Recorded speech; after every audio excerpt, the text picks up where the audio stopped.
My name is Harper, and I'm 32 years old. Right now, I'm standing in my parents' driveway in suburban Texas, holding a cashier's check for $50,000 in my trembling hand. The scorching afternoon sun beats down on the perfectly manicured lawn, and sweat trickles down my back beneath my professional blazer. Through the window, I can see my entire family waiting inside, their faces eager and expectant. They think I'm about to hand over this money, just like I've handed over everything else they've ever demanded from me. But as I stand here, memories flood back of every moment they looked down on me, every time they dismissed my struggles, every instance they made me feel worthless. This check represents years of my life, countless sacrifices, and pain they'll never understand. But I wasn't about to give them what they expected. Not anymore. Before we dive into how I got here, I want to know where you're watching from. Drop your city or country in the comments below. And if you've ever felt underestimated by the people who were supposed to support you, hit that like button, subscribe, and turn on notifications, because this story is about to take some unexpected turns. Trust me, you'll want to see how this plays out. Now, let me take you back to where it all began. Growing up in the Prescott household meant understanding your place in a very rigid hierarchy, and my place was always at the bottom. My mother, Constance, was the type of woman who cared more about appearances than anything else. She wore pearls to the grocery store and would rather die than let the neighbors see a weed in her flower beds. My father, Randall, was emotionally distant, the kind of man who hid behind his newspaper at breakfast and grunted responses to direct questions. But when it came to my younger brother Preston, who was 4 years younger than me, both of them transformed into completely different people.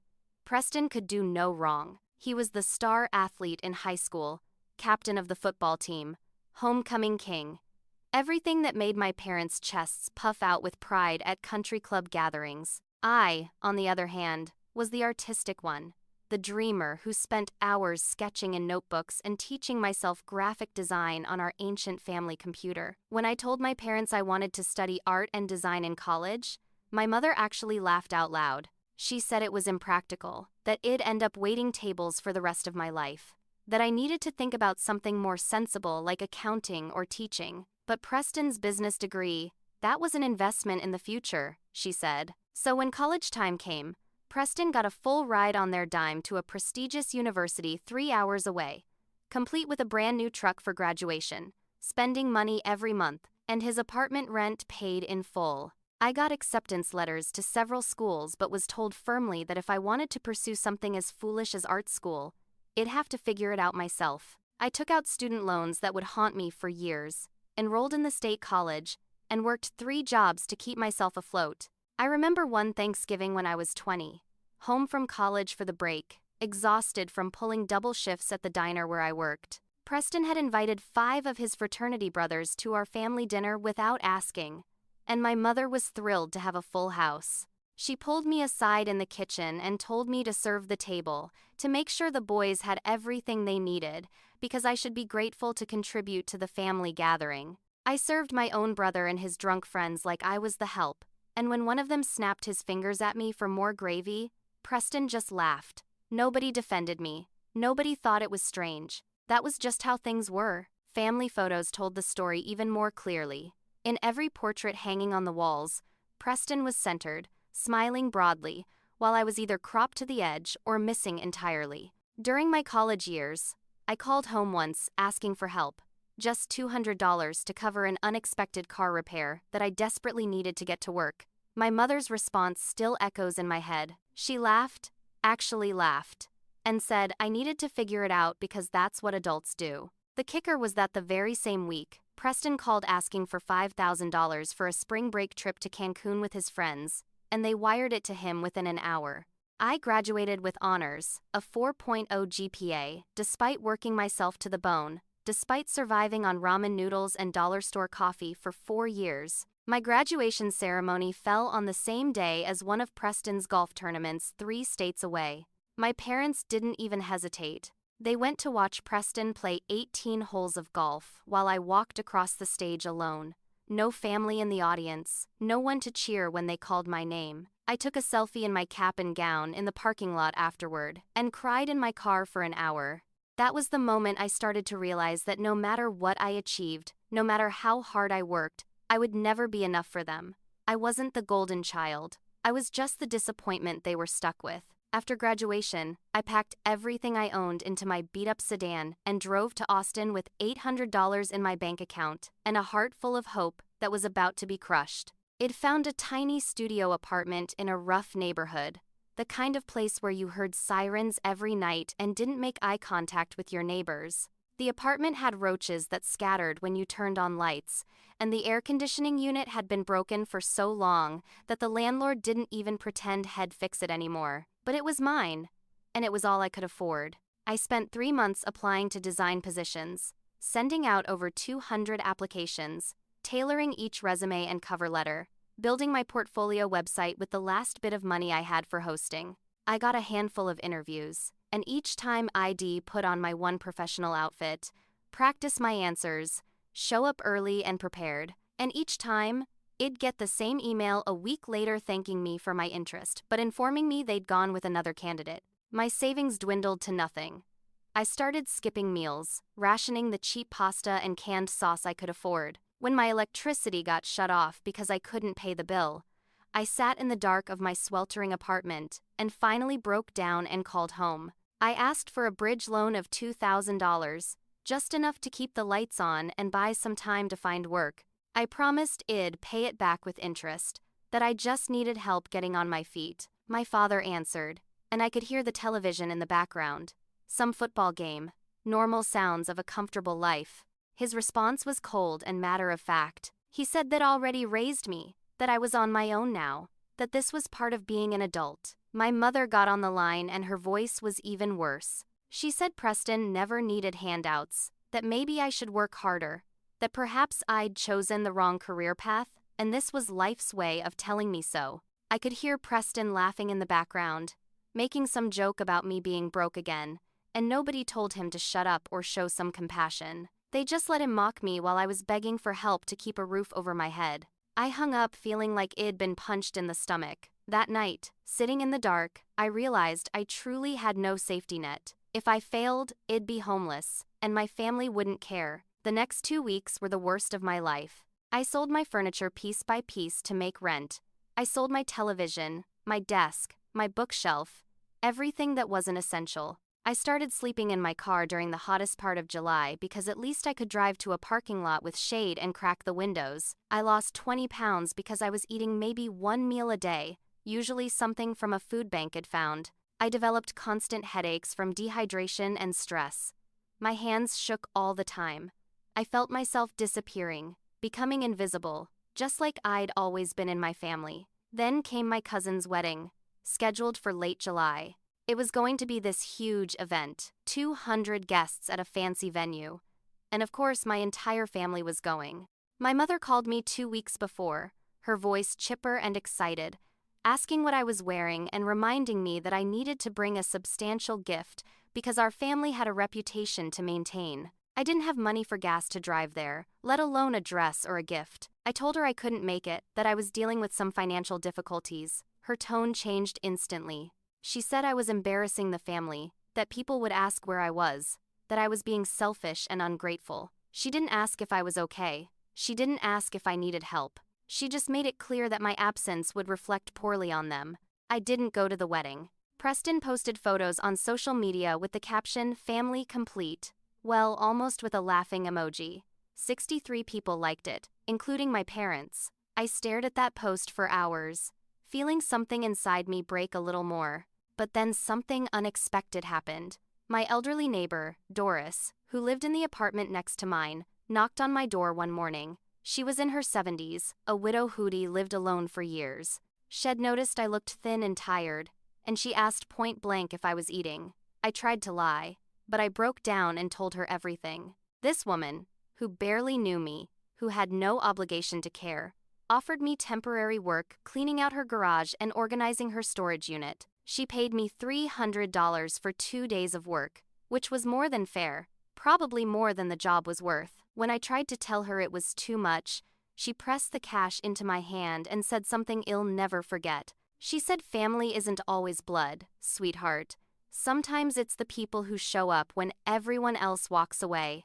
That $300 kept me alive for another month. It gave me just enough breathing room to land a job interview that would finally change things. But the damage was done. I knew exactly where I stood with my family. I was on my own, and I always had been.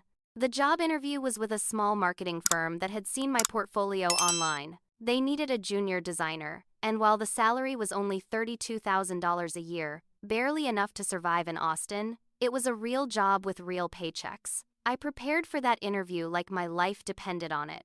Because it did. I researched the company for hours, memorized their client list, prepared answers to every possible question. When they offered me the position, I accepted before they could finish the sentence.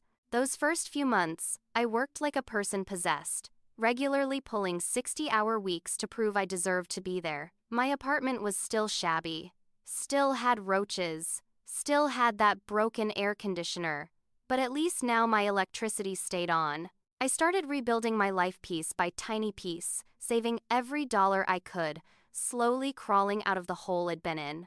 But my family's disrespect never stopped. If anything, it got worse as I tried to re-establish contact. Holiday cards that arrived at their house were addressed to the Prescott family and Harper, like I was some distant relative rather than their daughter. When Preston got engaged to a woman named Mallory, whose father owned a chain of car dealerships, I found out about the engagement party a week before it happened, through a group text that was clearly an afterthought. I was expected to show up with an expensive gift, despite everyone knowing about my financial situation. At the party, held at some country club I could never afford to join, my mother introduced me to her friends as our other child with this dismissive little wave of her hand, not as their daughter, not by name, just the other one. Meanwhile, Preston's life was a golden escalator that only went up. He got a job at an investment firm owned by one of my father's golf buddies. His starting salary was $85,000, nearly triple what I was making, and he had no student loans because our parents had paid for everything. Within 6 months, they bought him a condo as a career starter gift, a 2-bedroom place in a nice part of town with granite countertops and a balcony. His engagement to Mallory came with a wedding budget of $75,000 that my parents were happily funding. I got updates about all of this through family group chats and my mother's phone calls that were really just bragging sessions disguised as checking in. She never asked how I was doing. She never asked about my job or my life. Every conversation was about Preston's latest achievement, Preston's promotion, Preston's perfect relationship, Preston's bright future. I kept my head down and kept grinding.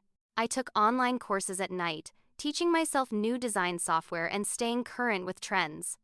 I built my portfolio in secret, applying to bigger companies even though I faced rejection after rejection. Every no felt like confirmation of what my family had always implied, that I wasn't good enough, that it'd never measure up. But I refused to quit. When I finally got promoted to senior designer after a year of proving myself, with my salary bumping up to $48,000, I made the mistake of calling my parents to share the news. I was so proud, so excited to finally have something good to report. My mother answered, and I told her about the promotion, about the raise, about how my boss had praised my work in front of the whole team. There was a pause, and then she said, "That's nice, Harper. Preston just got promoted to associate director. His salary is over $100,000 now." That was it. No congratulations, no acknowledgement of my achievement. Just an immediate pivot to Preston's bigger, better success. My father got on the line and asked when I was going to find a real career, implying that design work wasn't legitimate. I hung up and sat in my tiny apartment, staring at the wall, feeling like no matter what I did, it would never be enough. Family dinners, which I still occasionally attended out of some misguided sense of obligation, became torture sessions. Every achievement I mentioned was minimized or dismissed. When I told them I'd led a successful campaign for a major client, Preston interrupted to talk about his golf handicap. When I mentioned I'd been featured in a local design blog, my mother changed the subject to Preston's upcoming wedding plans. The comparison game was constant and cruel. Preston's mediocre work presentations were discussed like he'd delivered the Gettysburg Address. My major project wins were brushed off as lucky breaks or flukes. I started developing anxiety before family events, my stomach twisting into knots, my hands going cold. I'd sit at the table feeling invisible, watching my parents' faces light up when Preston spoke and go blank when I tried to contribute. The resentment built inside me like pressure in a sealed container. But I kept showing up because some broken part of me still hoped they'd see me, really see me, and recognize my worth. They never did. 6 months after Preston's wedding, which had been exactly as extravagant as promised, he called me with what he described as an incredible opportunity. He wanted to start a luxury car rental business, capitalizing on Austin's booming tourism and tech industry. Had done all the research, he said. He had a business plan. He just needed financing. The loan he wanted was for $50,000, and he asked me to co-sign because his credit wasn't established enough on its own. Every instinct I had screamed no. I'd worked so hard to rebuild my financial life, to get stable, to create some security for myself. Co-signing a loan of that size meant I'd be legally responsible if anything went wrong. But before I could even fully refuse, my parents got involved. My mother called crying, actual tears, asking how I could be so selfish when my brother needed help. I tried to explain the risk, to point out that Preston had no business experience, that the market was saturated, that I couldn't afford to take on that kind of liability. Her response cut right through me. She asked what they'd ever done for me, with this wounded tone like I was being unreasonable. I actually laughed, a bitter sound that surprised me. I asked her the same question, what exactly had they done for me? The line went silent for a moment before she pivoted to guilt. She said they'd given me life, housed me for 18 years, fed me, clothed me, and that I owed them for that.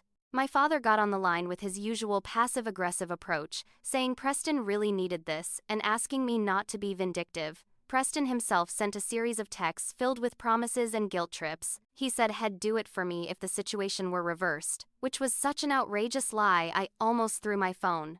This was the same person who'd laughed when I'd called home starving and desperate. But the pressure was relentless. They teamed me for 2 weeks straight. Every day brought new calls, new messages, new angles of manipulation. They made me feel like I was the villain for having reasonable concerns about co-signing a massive loan for someone with no business experience and a track record of irresponsibility. Finally, against every screaming instinct, I went to the bank and signed the papers. I watched my signature dry on that contract and felt a sense of dread settle into my bones like ice. Preston promised he'd make every payment on time. He showed me spreadsheets and projections. He swore this would work. That had never put me in a bad position. The loan officer went over the terms very clearly. If Preston defaulted, I was liable for the full amount plus interest. I understood the risk. I signed anyway, because years of conditioning had taught me that my needs didn't matter, that keeping peace with my family was more important than protecting myself. I left the bank that day feeling like I'd just made a terrible mistake, but I pushed the feeling down and tried to believe that maybe, just maybe, Preston would come through. Within 8 months, the luxury car rental business was dead. Preston had never actually done market research. Had spent the money on expensive business lunches and trips he called networking opportunities. He bought high-end cars, without considering insurance costs, maintenance, or the fact that 3 other luxury rental companies already dominated the market he was trying to enter. When the cars started getting repossessed, when the business bank account hit zero, when it became clear the whole thing was falling apart, Preston declared bankruptcy and walked away. And suddenly, I was getting calls from creditors. $50,000 plus accumulating interest was now my problem. The monthly payment was $1,200, and my salary barely covered it, along with my rent and basic survival needs. I called Preston immediately, my hands shaking with rage and panic. He answered, sounding relaxed, almost annoyed that I was bothering him. I told him he needed to take responsibility, that had promised to make payments, that this was destroying my finances. His response was casual, almost bored. He said it was just business, these things happen, that I shouldn't take it so personally. I called an emergency family meeting, something I'd never done before. I drove to my parents' house and laid out the situation, showing them the debt, the payment schedule, the impact it was having on my life. I begged Preston to take responsibility, to set up a payment plan with me. Something. He shrugged and said he'd already declared bankruptcy, that legally he wasn't responsible anymore. I turned to my parents, asking them to help split the debt since they'd pressured me into co-signing in the first place. My father, looking at me like I was being dramatic, said I'd signed the paper, therefore it was my burden to carry. My mother accused me of trying to ruin Preston's fresh start, saying he needed to focus on his family now and not be dragged down by past business failures. I sat there in stunned silence, realizing they expected me to just absorb this financial devastation without complaint. And that's exactly what happened. I had to take a second job bartending on weekends and some evenings. I was working 85 hours a week, running on maybe 4 or 5 hours of sleep a night. I lost my apartment and had to move to an even cheaper place in a dangerous neighborhood where I heard gunshots sometimes at night. I survived on dollar store food, ramen noodles, and whatever I could afford. I had to cancel my health insurance because I couldn't make the premium payments. The stress triggered panic attacks and insomnia, so severe that I started losing track of time. My hair started falling out. I developed a nervous twitch in my left eye. I was quite literally destroying myself to pay off my brother's debt while he lived comfortably in his paid-off condo with his new wife. The cruelest blow came 6 months into this nightmare. Preston and Mallory announced they were pregnant. They threw a massive gender reveal party with 200 guests, a catered dinner, and fireworks that spelled out "It's a boy" across the sky. My parents hosted the event, spending thousands of dollars on decorations and entertainment. I was invited, of course, with the expectation that I'd bring a nice gift. I couldn't attend because I was working a double shift at the bar, desperately trying to make enough in tips to cover Preston's loan payment that was due in 3 days. My mother sent me a text message that night calling my jealousy disgusting, saying I was being selfish for missing such an important family milestone. I stared at that text message while washing dishes in a bar at midnight, my feet aching, my hands raw from chemicals, paying off debt that my brother created, and something inside me finally shattered. 2 weeks later, I collapsed at my design job from exhaustion and dehydration. I woke up in a hospital with an IV in my arm and a $4,000 medical bill I had no way to pay. The first call I made was to my parents, some pathetic part of me still hoping they'd show up, that they'd care. My mother answered, and I told her I was in the hospital. There was a pause, and then she said they couldn't keep bailing me out of my poor choices. I hadn't asked for money. It just wanted someone to care that I was hurt. I hung up the phone and realized I'd been trying to earn love from people who were fundamentally incapable of giving it to me. That hospital bed, alone with machines beeping around me, was when everything changed. The nurse who checked my vitals that night was a woman named Felicity, probably in her 50s, with kind eyes and a no-nonsense manner. She noticed I'd been crying and sat down in the chair next to my bed, even though I knew she was busy. She asked if I had family coming, and I told her no, they couldn't make it. Something in my voice must have given away the deeper truth, because she put her hand on my arm and said she understood. Felicity told me about her own family, about how Shed spent years trying to earn approval from parents who saw her as a disappointment because Shed become a nurse instead of a doctor like her siblings. She talked about the constant comparisons, the dismissal of her achievements, the way they drained her financially and emotionally. She asked me a question that nobody had ever asked before. Why do you keep trying to earn their love? I broke down completely, ugly crying in that hospital bed, admitting out loud for the first time that my family had never really loved me, that had been chasing something that didn't exist. Felicity listened to everything, and when I finished, she said something that changed my life. She told me I didn't owe them anything, that the only person I owed was myself. She said I'd been co-signing away my entire life, not just that loan, and it was time to stop. When I was discharged 2 days later with instructions to rest and reduce stress, which felt like a cruel joke given my situation, I made a decision. I cut off all non-essential contact with my family. I blocked Preston's number completely. I stopped attending family dinners and events. I stopped answering my mother's calls when I knew they'd just be bragging sessions about Preston. My parents were furious, calling me ungrateful, saying I was tearing the family apart. But for the first time in my life, I stood firm. I kept both jobs despite the exhaustion because I had to, but I started using every spare moment to improve my skills. I took online courses in UX design and advanced digital marketing.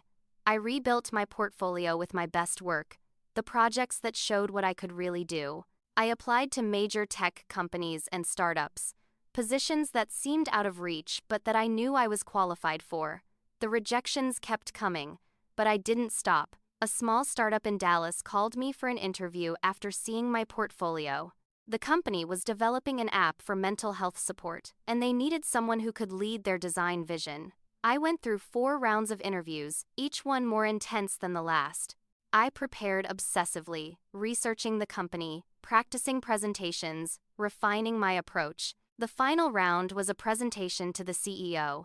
A man named Gage Hod built 2 successful companies before this one. I presented a complete redesign concept for their app, showing how user experience could be improved, how design could make mental health support feel more accessible and less clinical. When I finished, Gage was quiet for a long moment, and I thought I'd failed. Then he smiled and offered me the job on the spot. The position was lead designer with a salary of $75,000 plus equity in the company. I accepted immediately, hung up the phone, and sat in my crappy apartment feeling like I could finally breathe for the first time in years.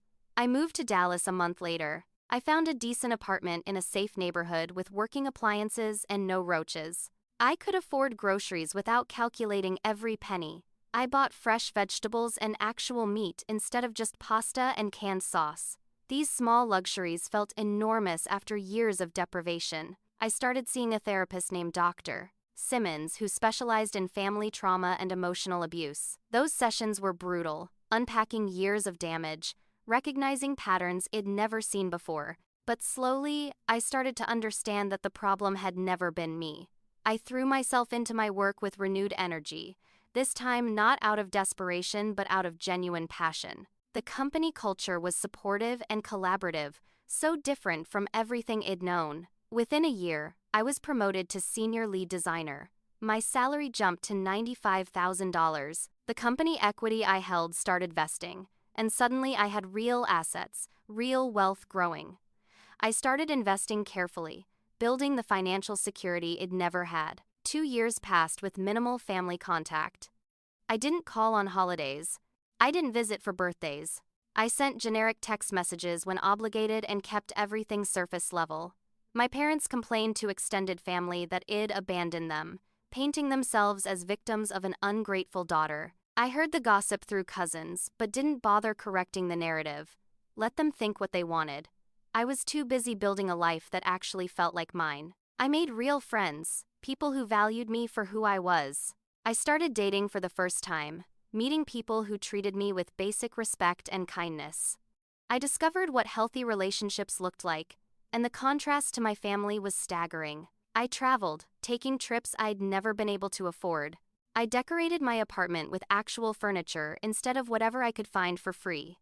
I adopted a cat named Pepper who curled up on my lap while I worked. Small joys accumulated into something bigger, something that felt like actual happiness. The debt from Preston's loan took me 3 years to pay off, but I did it. The day I made the final payment, I printed out the receipt and put it in a folder with all the other documents from that nightmare. I wasn't sure why I kept them, but some instinct told me I might need proof someday.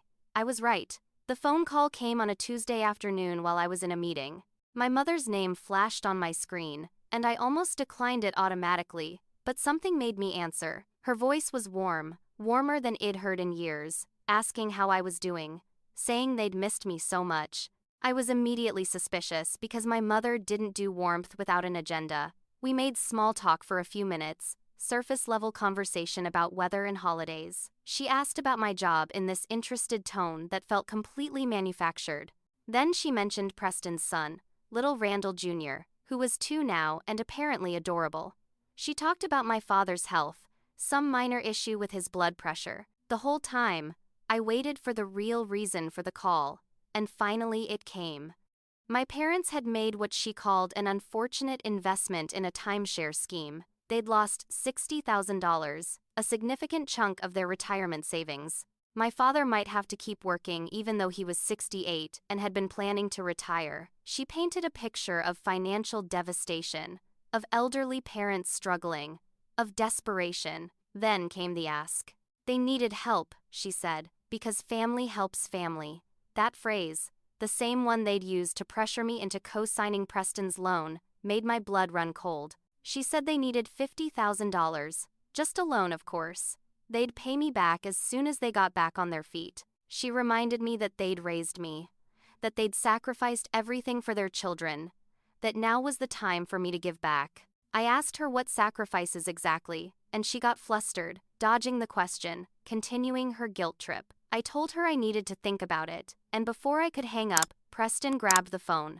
His voice was aggressive and entitled, telling me I was finally making decent money and it was time to give back. I reminded him I'd just finished paying off his debt, that I'd spent 3 years destroying myself financially because of his failed business. He dismissed it as ancient history, told me to get over it. I could hear Mallory in the background calling me the selfish one. My father finally spoke up, his voice flat and commanding, saying they needed this money and asking me to think about it seriously. I hung up with my hands shaking, old wounds ripping open.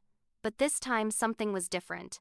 This time, I was angry. I sat in my office for a long time, thinking about that phone call, about the patterns, about how nothing had changed. They still saw me as a resource to exploit, not as a person with my own needs and boundaries. I made a decision then, but I didn't tell them. I told them I'd think about it and get back to them. Then I hired a private investigator. I had a suspicion, a gut feeling that something wasn't adding up. Why would they need exactly $50,000? Why the specific amount? Why now? The PI was a woman named Ruth, mid-40s, former police detective who'd gone private. I gave her everything I knew about my parents' finances, their addresses, their known assets.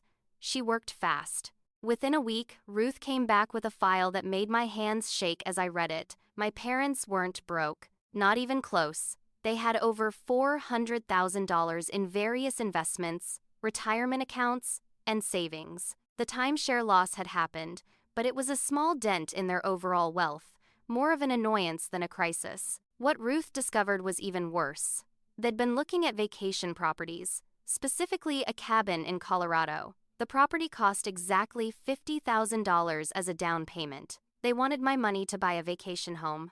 Ruth dug deeper and found a copy of their will through public records. I read it sitting in my car in the parking garage of my office building. Preston was listed as the sole beneficiary of everything. The house, the investments, the life insurance policies, all of it would go to him. My name appeared once, in a section that specifically excluded me from inheritance except for a token amount of $5,000. They'd written me out of their estate while planning to take my money for a property that would eventually go to Preston anyway. I sat there holding these documents, feeling a strange mix of rage and vindication. Part of me had known, had always known, that I meant nothing to them, but seeing it in legal documents, in black and white, in their actual will, crystallized years of abuse into undeniable fact. Every dismissal, every comparison, every moment of cruelty, it had all been building to this. They saw me as a bank account, nothing more. I called Ruth and asked her to compile everything into a formal report with copies of all documents. Then I called my lawyer, Theodore, who'd had helped me with some contract reviews for freelance work. I told him everything, showed him the documents, explained the history. Theodore listened carefully, taking notes, and then helped me craft a plan. We prepared legal documents, releases, and contracts. I had leverage now, proof of their lies and manipulation. Theodore advised me on how to protect myself legally, how to create consequences if they tried to retaliate. The plan came together over 2 weeks. I rehearsed what I'd say, prepared for every possible response. I made copies of everything, stored in multiple locations. I wanted documentation, proof, evidence that couldn't be denied or spun into a different narrative. Finally, I called my mother back. I kept my voice sweet and cooperative, telling her I'd decided to help because family was important. She cried with relief, thanking me over and over. Preston sent a text saying he knew I'd come through. My father's voice on the speakerphone sounded satisfied, like everything had gone according to plan. I scheduled a meeting at their house for Saturday afternoon. I said I wanted to give them the check in person, that it felt right to do this face to face. They agreed immediately, probably planning their own celebration. I hung up and felt completely calm for the first time since this started. They thought they'd won. They had no idea what was coming. Saturday afternoon arrived with clear skies and warm sunshine.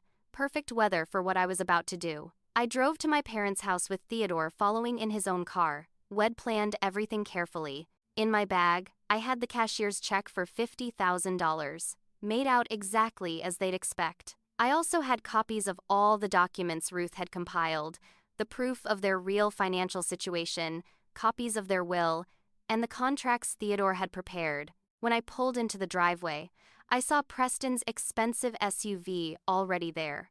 The whole family had gathered, probably to celebrate fleecing me one more time. I walked up to the front door with Theodore beside me, carrying his briefcase. My mother answered, looking confused about why I'd brought someone, but she smiled and welcomed us in anyway. The living room looked like a family reunion.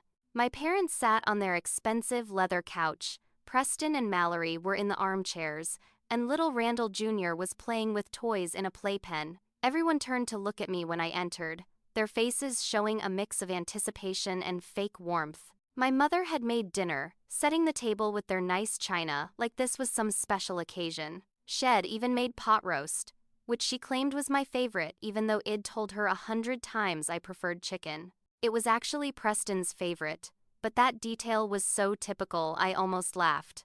We sat down to eat, and I played my part perfectly. I laughed at Preston's jokes even though they weren't funny. I admired photos of Randall Jr. on Mallory's phone. I complimented my mother's cooking. I let them think I was the same pushover, the same desperate for approval daughter they'd always known. The conversation was light and pleasant. Everyone relaxed because they thought they'd won. After dinner, my mother suggested we move to the living room for coffee. That's when I pulled the envelope from my bag. The room went quiet as I held it up, and I could see the greed in their eyes. My mother was practically salivating, already planning how she'd spend the money. Preston leaned forward with this smug smile like he'd known all along I'd cave. My father nodded approvingly, satisfied that I'd finally learned my place in the family hierarchy. I said I'd brought the check for $50,000, and my mother actually clapped her hands together with joy. But then I paused and said before I gave it to them, we needed to discuss terms. The mood shifted slightly, confusion crossing their faces. I pulled out Theodore's documents and spread them on the coffee table. The first page detailed every penny Preston owed me from the co-signed loan, itemized with dates and interest calculated. The second section listed every instance of financial abuse and manipulation over the years, documented with dates, amounts, and context. It'd been thorough, going back to college, including every time they'd helped Preston while denying me, every comparison, every dismissal. Then I laid out the bank statements and investment reports that Ruth had obtained, showing their real financial situation. I watched my father's face turn red as he realized I'd investigated them. My mother's mouth fell open, actual shock replacing her sweet demeanor. Preston sat up straight, his smugness evaporating. I laid out the copy of their will next, open to the page that excluded me from inheritance. I asked them calmly if they'd planned to tell me I was written out of their estate while asking me to fund their vacation property. My father exploded first, standing up and demanding to know how I dared investigate them, calling it a betrayal. My mother started crying, but they were angry tears, not sad ones, accusing me of spying on my own family. Preston called me a psycho, saying I'd crossed a line, that family doesn't investigate family. The irony of him saying that while owing me $50,000 he'd never paid back wasn't lost on me. I stayed calm, my voice steady and cold. I told them it was no more a betrayal than what they'd done to me my entire life. Then I laid out my terms, reading from the contract Theodore had prepared. I would give them the $50,000, but only under these conditions. First, Preston had to sign a legal document assuming responsibility for his original debt to me, with a payment plan and consequences for default. Second, my parents had to revise their will to include me with an equal share to Preston. Third, all three of them had to sign a document acknowledging the pattern of financial abuse and emotional manipulation, a written admission of what they'd done. The contract was binding and would be notarized today, with Theodore serving as witness. The room erupted. Preston jumped to his feet, yelling that he wouldn't sign anything, that I couldn't force him to take on debt, head legally discharged through bankruptcy. My mother wailed that I was trying to blackmail my own family, that this was extortion, That shed raised a monster. Mallory grabbed the baby and retreated to the corner, looking at me like I was dangerous. My father's voice cut through the chaos, cold and authoritative. He said if I thought I could manipulate them like this, I was mistaken. He told me to leave, that I was no longer welcome in their home. I picked up the check and held it in front of them. I said fine, if they wouldn't sign, they got nothing. I'd keep my money and they could fund their vacation property themselves. My mother lunged for the check, actually tried to grab it from my hand, but I pulled it back. She started screaming about everything they'd done for me, listing off 18 years of basic parenting responsibilities like they were extraordinary sacrifices. I let her finish, let her rant herself out. Then I started talking, and once I started, I couldn't stop. I told them exactly what they'd done for me. I listed every cruelty in excruciating detail, missing my graduation to watch Preston play golf, laughing when I called starving and desperate for help, forcing me to co-sign a loan that nearly destroyed my life, treating me like I was invisible unless they needed money, comparing me to Preston at every opportunity, making sure I knew I was worthless in their eyes, letting me lie in a hospital bed alone while they planned Preston's gender reveal party. Every single wound, every single moment of pain, I laid it all out while they sat there squirming. I told my mother that Preston was their son, but I was just an obligation they'd never wanted. I told my father his silence was complicity, that his passivity enabled every bit of abuse. I told Preston he was a spoiled, entitled failure who'd never worked for anything in his life and never would because they'd always bail him out. My mother started crying, but I was unmoved. I told her those tears had worked on me for 32 years, making me feel guilty for having basic needs and emotions. But they didn't work anymore. I was done trying to earn love from people who were fundamentally incapable of giving it. I stood up, and Theodore stood with me. I placed the cashier's check on the coffee table where everyone could see it.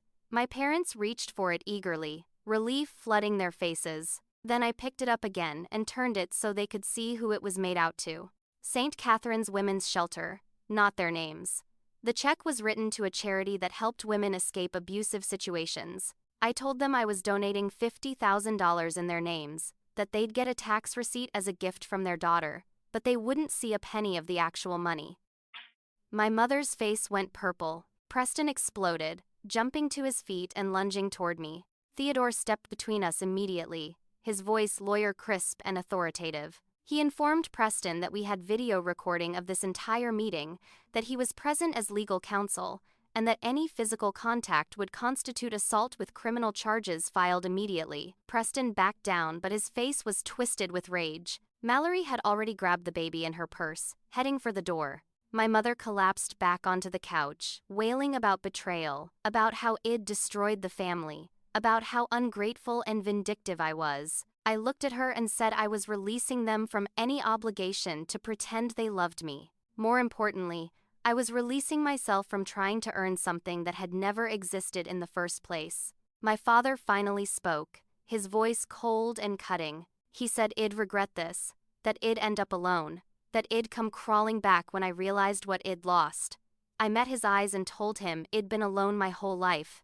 At least now it was my choice. Theodore and I walked out, leaving them in chaos behind us. I could hear my mother screaming, Preston punching the wall, my father yelling. I got in my car with steady hands, no tears, no regret. Theodore pulled away first, and I sat in the driveway for one more moment, looking at the house where I'd grown up but had never really been home. Then I started the engine and drove away, feeling like I'd dropped 50 pounds of weight I'd been carrying my entire life. I drove straight from my parents' house to Felicity's apartment.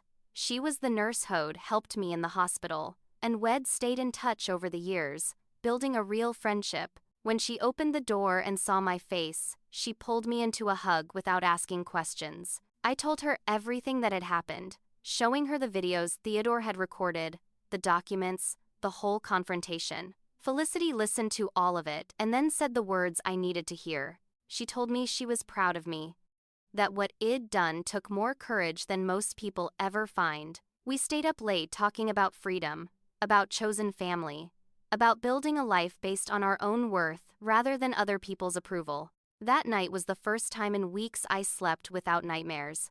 Over the next few days, I blocked all my family's numbers permanently. My mother tried calling from different phones, leaving voicemails that ranged from apologetic to furious to manipulative. Preston sent emails threatening legal action, though Theodore assured me they had no grounds for any lawsuit. My father tried reaching out through extended family members, asking them to tell me I was making a mistake. I ignored all of it. I changed my address and didn't share the new one with anyone who might give it to them. I updated my emergency contacts, removing family members and replacing them with real friends. I revised my own will, leaving everything to charities and people who'd actually been there for me. I documented everything that had happened, writing it all down while it was fresh, storing copies in multiple secure locations. Theodore advised me that this documentation might be necessary if they tried to claim I'd stolen from them or spread lies about the situation. I focused entirely on my own life. Work became a source of joy rather than just survival. My team at the company had grown, and I was mentoring junior designers, helping them develop skills and confidence. The company's app launched to significant success, and my equity stake suddenly became worth real money. 6 months after the confrontation, I got promoted to creative director with a salary of $130,000. My company equity vested fully and was worth approximately $200,000. I'd gone from sleeping in my car and eating from food banks to having more money than I'd ever imagined. But more than the money, I had something I'd never had before: peace. I paid off every remaining debt. My credit score, which had been destroyed by Preston's loan default, slowly climbed back up. I started investing wisely, working with a financial advisor to build real wealth and security. I bought a small house, nothing fancy, but it was mine. I painted the walls colors I liked. I furnished it with pieces I chose. I planted flowers in the garden. For the first time in my life, I had a space that was entirely my own, where nobody could make me feel small or unwelcome. I adopted a rescue dog, a mutt named Scout who'd been abandoned, and was terrified of everything. We healed together, learning to trust again, learning that not everyone would hurt us. I started dating someone I'd met through friends, a kind man named Jackson who worked as a teacher.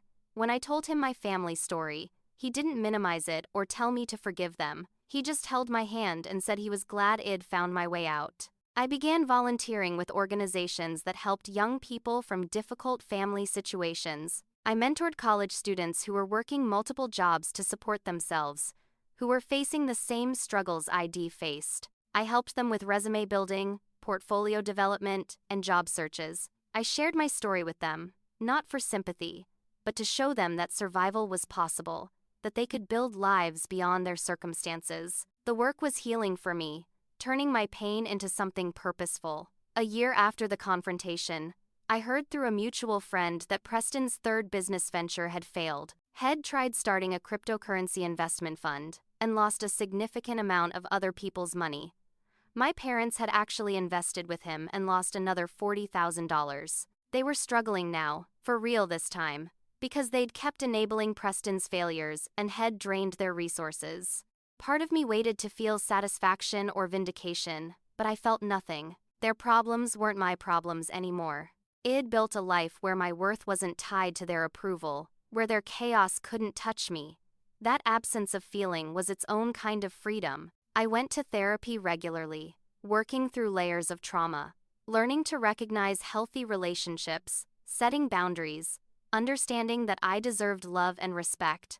Dr. Simmons helped me see patterns I'd been repeating, ways I'd been unconsciously seeking approval from everyone because I'd never gotten it from my family. Slowly, I learned to validate myself, to trust my own judgment, to believe I was enough exactly as I was. I reconnected with extended family members who'd been kind to me over the years. Cousins who'd also felt marginalized by my parents' favoritism. We built our own family traditions. Holidays where everyone was valued equally. Celebrations where achievements were genuinely appreciated. These gatherings felt light and warm, so different from the tense, competitive atmosphere of my parents' house. I traveled to places I'd always wanted to see. I took a trip to Japan and spent 2 weeks exploring cities and temples. I went to Ireland and traced some of my ancestry. I visited national parks and stood at the edge of canyons, feeling small in the best way, realizing how much world existed beyond the tiny, painful box my family had tried to keep me in. Each trip was a reclamation of my own life, proof that I could make choices based on what I wanted rather than what others expected. My career continued to flourish. The company I worked for was acquired by a larger tech firm, and my equity payout was substantial. I invested most of it, donated some to causes I cared about, and used some to create a scholarship fund for students pursuing creative careers without family financial support. The scholarship was anonymous, but I knew I was helping young people avoid some of the struggles they'd faced. That felt like turning poison into medicine, transforming my pain into something that could help others. 2 years after walking away from my family, I stood in my own home, sunlight streaming through windows I'd chosen, dog asleep at my feet, coffee mug warm in my hands. I thought about that moment in my parents' driveway, holding that check, deciding how to respond to their manipulation. I'd spent my whole life trying to earn their love, sacrificing my needs, accepting crumbs of affection, destroying myself to prove I was worthy. And in the end, the most powerful thing I'd done was refuse to play the game anymore. I'd repaid them exactly what they deserved. I'd repaid their cruelty with boundaries that protected me. I'd repaid their neglect with self-love that sustained me. I'd repaid their manipulation with truth that freed me. I'd repaid their conditional approval with unconditional acceptance of myself. That was payment enough. That was everything. Standing in my living room that morning, I reflected on everything that had brought me to this moment of peace. The journey from desperate young woman, sleeping in her car, to successful professional living in her own home had been brutal, but it had also been necessary. Every struggle had taught me something about resilience, about self-worth, about the difference between family by blood and family by choice. It learned that people who truly love you don't keep score. They don't use guilt as currency. They don't celebrate your failures or minimize your successes. Real love doesn't require you to destroy yourself to prove you're worthy of basic kindness and respect. My family had spent decades teaching me I was worthless, but they'd been wrong. The proof wasn't in how much money I made or what title I held or what I'd achieved professionally. The proof was in the fact that I'd survived their abuse and come out the other side, still capable of love, still capable of trust, still believing that kindness existed even if they'd never shown it to me. I never heard from my parents again after that confrontation. I saw through social media, before I blocked them completely, that they'd sold their house and downsized significantly. Preston had moved in with them temporarily after his third business failure, and Mallory had filed for divorce. The golden child had tarnished, and they finally had to face the consequences of their enabling and favoritism. But I felt nothing when I heard these updates. No satisfaction, no pain, just a distant awareness that their lives continued somewhere separate from mine. The absence of feeling was its own form of peace. I'd stopped assigning them power over my emotions. They were just people who'd made terrible choices, and those choices had consequences they'd have to live with. My life, meanwhile, bloomed in ways I'd never imagined possible. The scholarship fund I'd created gave out its first awards, helping 5 students pursue creative careers without the burden of crushing debt. I received thank you letters from recipients, and reading their stories of struggle and determination reminded me why the journey had been worth it. Jackson and I moved in together after dating for a year and a half. He met Scout and immediately understood why I'd connected with an abandoned, traumatized dog. He never pushed me to reconcile with my family, never suggested my boundaries were too harsh, never made me feel guilty for choosing my own well-being. That acceptance was revolutionary for someone who'd spent their whole life being told her needs didn't matter. At work, my team completed a project that won industry recognition, and standing on stage accepting the award, I thought about all the times my achievements had been dismissed or minimized. This moment belonged entirely to me and the talented people I'd had the privilege of working with. Nobody could take it away or diminish it. That validation, coming from my own accomplishments rather than someone else's approval, felt solid and real in a way nothing from my family ever had. I continued therapy, working through new layers of healing as they emerged. Dr. Simmons helped me recognize that I'd probably carry some scars forever, that certain situations might always trigger old pain, and that was okay. Healing wasn't about erasing the past, it was about integrating it, learning from it, and refusing to let it define my future. I learned to be gentle with myself on hard days, to recognize when old patterns were trying to reassert themselves, to choose differently. Some nights, usually around holidays, I still felt the old ache of wanting a family that never existed. I'd see commercials of perfect families gathered around tables, laughing and loving each other, and feel a pang of grief for what I'd never had. But then I'd look around at my chosen family, the friends who'd become sisters, the mentors who'd believed in me, the community I'd built, and realize I had something better than the fantasy. I had real love, complicated and imperfect and absolutely genuine. The people in my life chose to be there. Nobody was obligated by blood or guilt. That made every relationship more precious. 3 years after walking away, I received a letter forwarded from my old address. It was from my mother, written in her distinctive handwriting. I held it for a long time, deciding whether to open it. Jackson sat with me, offering to read it first if I wanted, offering to throw it away unopened if I preferred.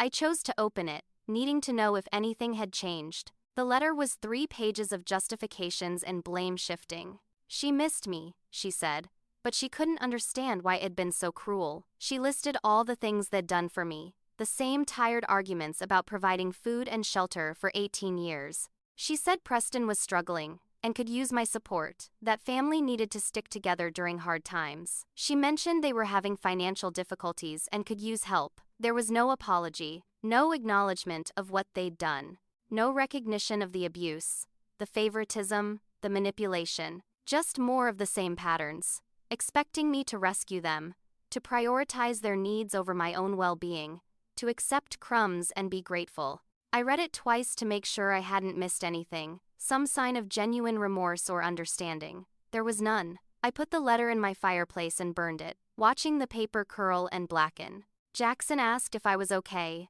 and I realized I was. I was more than okay. I was free. The letter had been a test I hadn't known I was taking, and I'd passed. Their manipulation didn't work anymore. Their guilt trips had no power. I'd built a life so full and rich that their dysfunction couldn't touch it. That night, I wrote in my journal about the experience, documenting how far I'd come. I wrote about the scared girl who'd slept in her car, the desperate young woman who'd co-signed a loan against her better judgment, the person who'd believed she was worthless because her family said so. And I wrote about the woman I'd become, someone who knew her value, who set boundaries, who refused to accept less than she deserved. The transformation hadn't been magic or overnight. It had been brutal, painful work, thousands of small choices to choose myself when every instinct trained into me said to sacrifice for others. But those choices had accumulated into a life worth living. I started writing my story, not for publication, but for the young people I mentored. I wanted them to know that survival was possible, that abuse wasn't destiny, that they could build lives beyond their circumstances. I shared it with my scholarship recipients and with support groups for people from dysfunctional families. The responses overwhelmed me. Hundreds of people reached out sharing their own stories, thanking me for putting words to experiences they'd thought were uniquely shameful. I realized how many people were trapped in similar situations, trying to earn love from people incapable of giving it, sacrificing themselves on the altar of family obligation. If my story helped even one person find the courage to walk away, to choose themselves, to believe they deserved better, then everything I'd been through had meaning beyond my own healing. As I write this now, 5 years after that confrontation in my parents' living room, I can honestly say I've never been happier. My career continues to thrive. My relationships are healthy and reciprocal. My home is a sanctuary. Scout is getting old now, gray around his muzzle, but he's calm and content, no longer the terrified creature I adopted. We healed together. Jackson proposed last month, and I said yes, not because I need him to complete me, but because he enhances a life that's already full. We're planning a small wedding with only people who genuinely love and support us. There will be no obligation invites, no toxic family members we include out of duty. Just celebration with people who've earned their place in our lives. The scholarship fund has grown, helping more students each year. Eve started speaking at events about family estrangement and healing from abuse. I've connected with therapists and advocates working in this space, contributing my experience to help develop better support systems. The work feels purposeful, transforming my pain into something that serves others. I still have hard days. Trauma doesn't disappear just because you've done the work to heal from it. But the hard days are fewer now, and I have tools to cope with them. I have people I can call who understand. I have practices that ground me. I have perspective that reminds me I'm not that desperate, powerless girl anymore. Sometimes I wonder if my family ever thinks about what they lost. If they ever recognize their role in destroying our relationship. Probably not. People like that rarely develop insight or take responsibility. They're likely still telling anyone who'll listen that I'm the ungrateful one, the problem child, the daughter who abandoned them. Let them tell that story if it makes them feel better. I know the truth, and so do the people who matter. The real lesson I learned through all of this is that you can't earn love from people who are fundamentally incapable of giving it. You can sacrifice everything, meet every demand, erase yourself completely, and it will never be enough. Some people are emotional black holes, consuming everything you give and offering nothing in return. The only way to win that game is to stop playing. Walking away isn't failure. It's survival.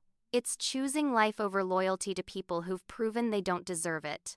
Family isn't just about blood. It's about who shows up, who sees you, who values you for who you are, rather than what you can provide. I have a family now, one I chose and built with intention. They're not perfect, because perfect doesn't exist, but they're real. They celebrate my successes without jealousy. They support me through struggles without keeping score. They love me because of who I am, not despite it. That's what I was searching for all along in my parents' house, and I finally found it by leaving. So here I stand, in a life I built from scratch, surrounded by love I earned through being myself, doing work that matters, healing wounds I didn't deserve to carry. I repaid my family exactly as they deserved, not with money or continued sacrifice, but with boundaries that protected me and truth that freed me. That was the best revenge of all. Living well, living free, living authentically. They wanted to break me, to keep me small, to use me up and discard me. Instead, I became someone they never imagined I could be, someone who knew her worth, someone who demanded respect, someone who walked away from abuse without looking back. That person is me, and I'm proud of her. I'm proud of surviving. I'm proud of healing. I'm proud of building something beautiful from the rubble they left me in. And every single day, I wake up grateful that I finally chose myself. Now I want to hear from you. Have you ever had to walk away from toxic family members to protect yourself? How do you deal with people who only see your value when they need something?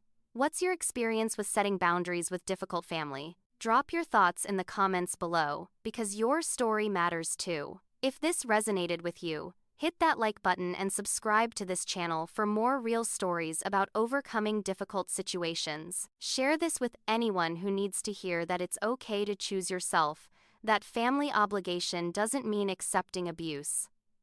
Thank you for listening to my story. I hope it reminds you that your worth isn't determined by people who refuse to see it. You deserve love, respect, and relationships that build you up rather than tear you down. Sometimes the bravest thing you can do is walk away from people who make you feel small and build a life where you can finally stand tall. Take care of yourselves out there, set those boundaries, and remember that choosing your own well-being isn't selfish, it's survival. Until next time.